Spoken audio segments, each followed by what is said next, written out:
Bom, primeiramente, boa noite. Vou estar apresentando aqui a tarefa da semana 8 da disciplina de Problemáticas da Educação Física proposto pelo mestrado profissional, o ProF, que consiste em formular um mapa conceitual da disciplina e do modelo de funcionamento do mestrado. Bom, o mestrado profissional do ProF tem como os principais objetivos melhorar o nível de ensino nas escolas públicas e melhorar a capacitação dos profissionais da rede pública. Ele é destinado para os professores de escolas públicas em geral e é dividido em 3 linhas de pesquisas relacionadas à educação básica, sendo elas a educação infantil, a educação fundamental 1 e anos iniciais, fundamental 2 e ensino médio. A área do conhecimento específica do mestrado profissional é a educação física escolar. Dentro das disciplinas abordadas, temos a disciplina de Problemáticas da Educação Física, onde as atividades propostas são realizadas de forma EAD, de ensino à distância.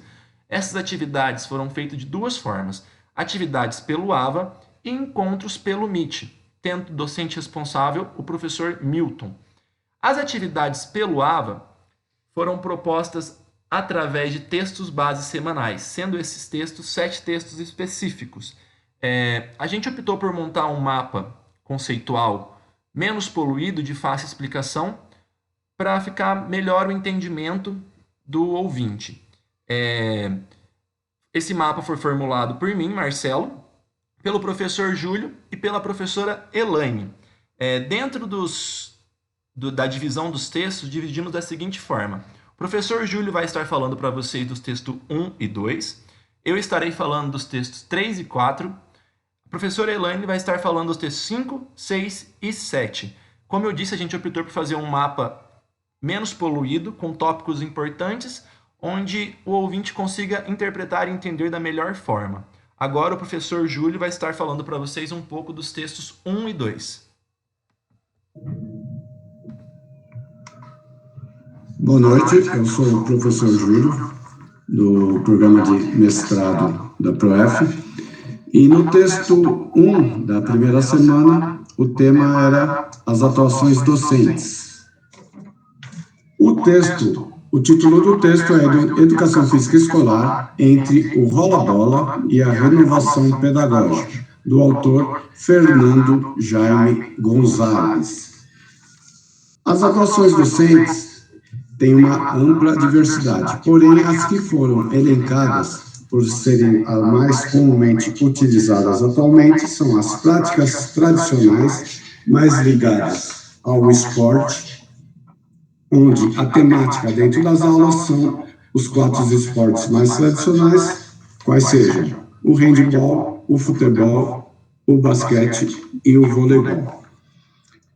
Esta temática tem uma influência do esporte na educação, onde temos o esporte na escola com as características do esporte de rendimento e não o esporte da escola com as características dos alunos e da escola propriamente dita. Essas características são evidenciadas pelo rendimento que é trazido desse âmbito do esporte de rendimento, a comparação de resultados, o sucesso como sinônimo de vitória, a racionalização dos meios e métodos, que acabam gerando aulas com objetivos de preparar equipes para a competição, a prioridade dos alunos mais habilidosos, a exclusão de alunos e a diferença de participação de meninos e meninas. Outro tipo de atuação docente seria o abandono do trabalho docente, né? Que hoje em dia é bem comum, que é o chamado rola-bola. Tem como característica um professor que somente disponibiliza os materiais para os alunos, ele administra esses materiais, e às vezes acaba assumindo somente a função durante a aula com o árbitro dos jogos. Os alunos acabam escolhendo as suas atividades. Acabam também alguns alunos ficando sentados, não participando efetivamente da aula. Os habilidosos têm prioridade nessa escolha das equipes e os menos habilidosos acabam excluídos, que também geram o abandono da aula. A terceira atuação docente seria as práticas inovadoras, que surgiu a partir de um movimento renovador na década de 80, onde os críticos dessas práticas tradicionais começaram a pensar a educação física como um componente curricular, onde tentaram uma sistematização, ao longo dos anos escolares, de um conjunto de conhecimentos. É importante dizer também que um dos objetivos é não reproduzir somente essas diferentes manifestações da cultura corporal, mas também tentar tematizá-las dentro de uma diversidade de sentidos e significados de cada grupo social.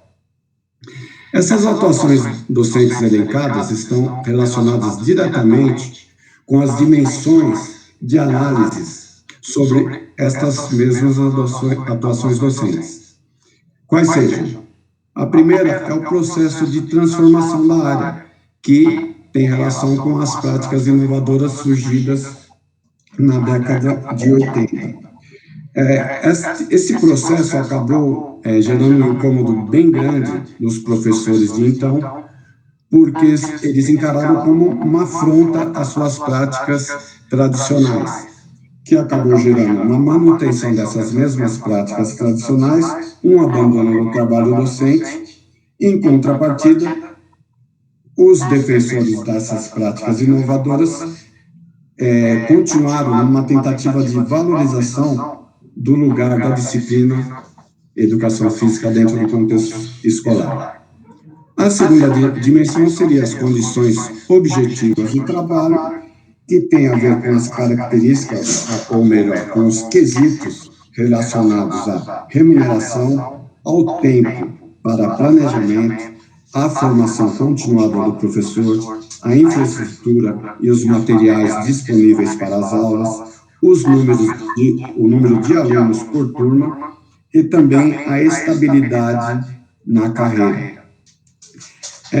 Essas condições objetivas de trabalho, quando dentro dessas características se contextuam dentro de uma precariedade, pode gerar o abandono do trabalho docente e também um desânimo para os professores que tentam essas práticas inovadoras. Em contrapartida, ela pode também gerar uma segurança para a implementação dessas mesmas práticas dentro dessa estabilidade do seu trabalho.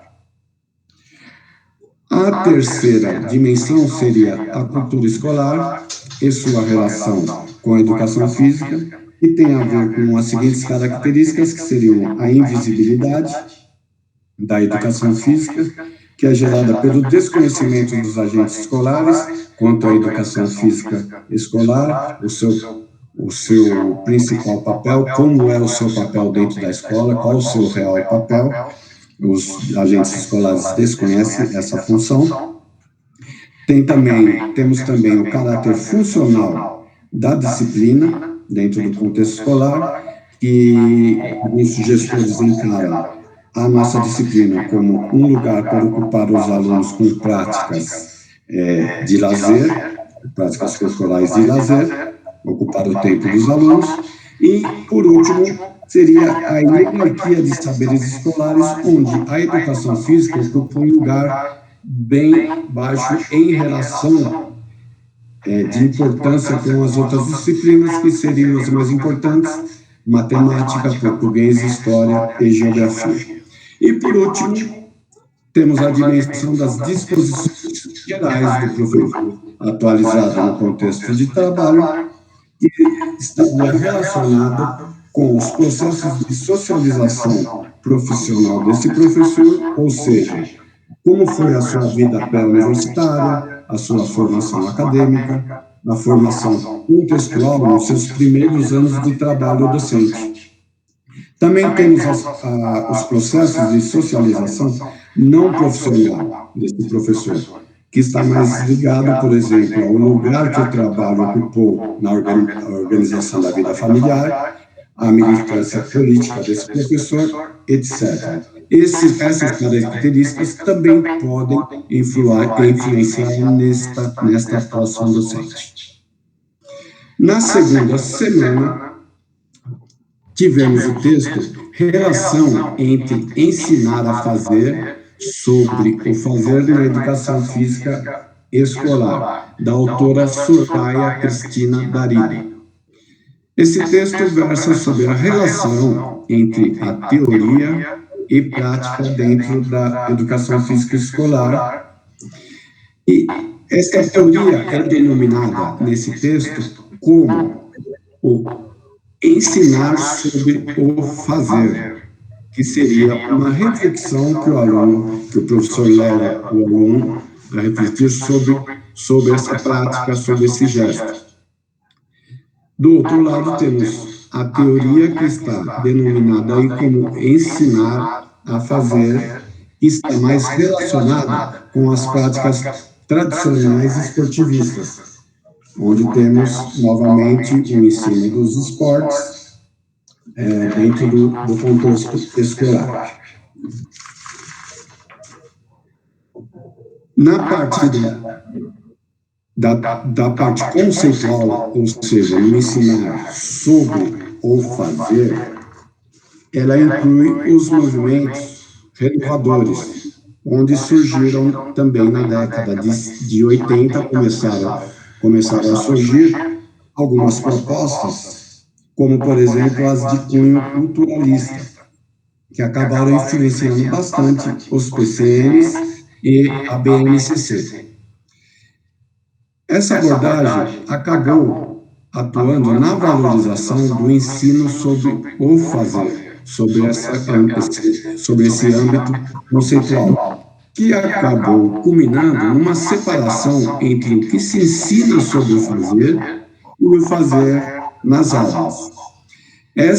Esse equívoco na interpretação dessa abordagem de cunho culturalista acabou se relacionando com uma supervalorização do ensinar sobre o fazer, que é a parte conceitual, e a separação entre a parte teórica e a parte prática, que seria o ensinar a fazer e o ensinar sobre o fazer. Em alguns lugares no Brasil foram até adotados alguns métodos, algumas metodologias, onde teriam que ter somente aulas práticas e algumas aulas teóricas. Porém, essas duas aulas, esses dois tipos de aulas não se relacionavam, não tinha relação, acabando gerando, por exemplo, na aula prática, uma prática tradicional sem nenhuma relação com a teoria.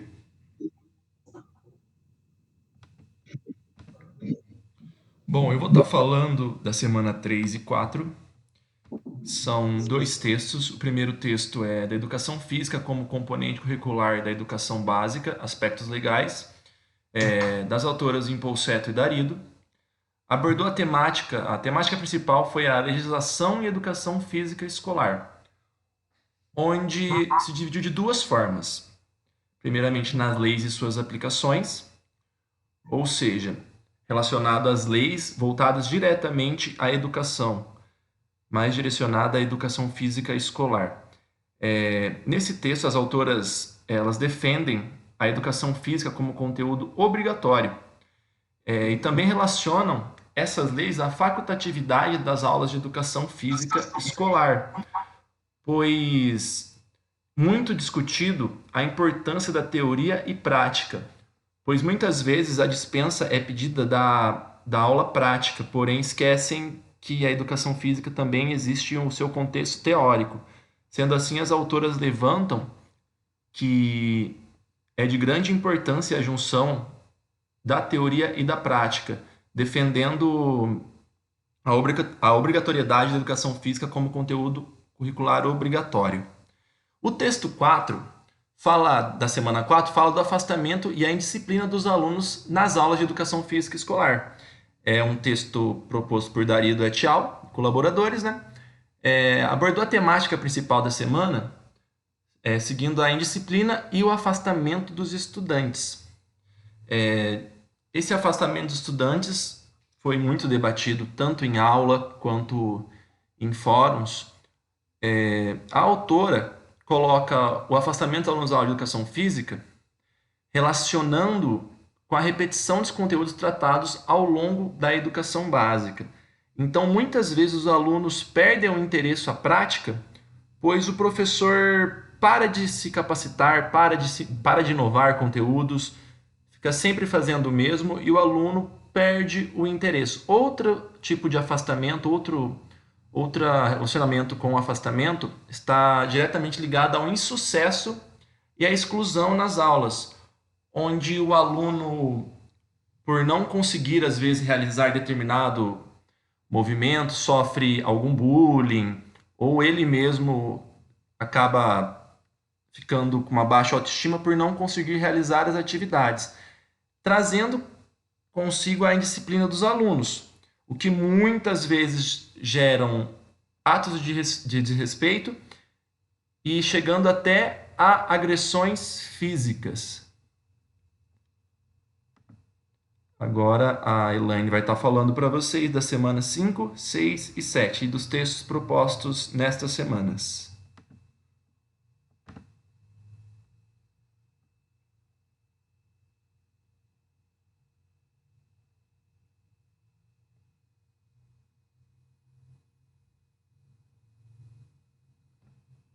Elaine?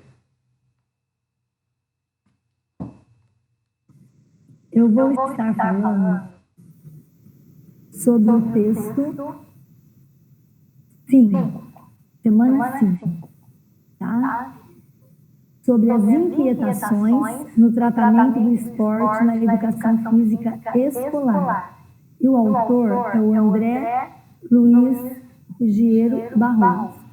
Esse texto, ele trata do esporte em diferentes períodos da educação física escolar, tá?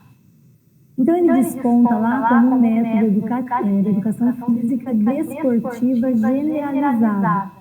E ela era direcionada para experimentação, tá? E concentrada também no aprimoramento dos gestos. Aí ocorre, em 64, o golpe militar. Tá? O golpe militar, ele vislumbrava os resultados em competições, né? Porque era pautado na potência, né? Apresentar o país. Aí, logo após isso, caracterizou-se o período esportivista, que contemplava na escola as 4 modalidades, que é o basquete, o futsal, o handebol e o voleibol, o famoso quarteto fantástico. E nesse período esportivista, você verifica também que há uma limitação, né, do esporte no ambiente escolar, porque o conteúdo é muito hegemônico. Aí, depois disso, surgem as novas tendências pedagógicas, que propôs novos olhares, né, com novos conteúdos, porque categorizou conceitos e atitudes, né, só que ocorre também equívocos com críticas, né? Porque salienta ensinar sobre o fazer. E aí depois resultou o esporte atual, tá? Que foi com a elaboração dos PCNs, né, dos DCNs, que orienta o professor na sua prática pedagógica, né? Mas continuou as 4 modalidades e mais o atletismo. E aí incorporou também, né, os PCNs, DCNs, incorporou conceitos, fatos, princípios, valores, normas e atitudes. Então, aí caracterizou o ensinar a fazer. Aí avançou, porque nós estamos agora na BNCC, né? Que a BNCC, ela determina o que os alunos devem aprender, né? E ela inclui jogos, ginástica, dança, ela categorizou o esporte, lutas e práticas corporais de aventura. Então, ela aponta assim, por quê? Para quê? Como devemos ensinar?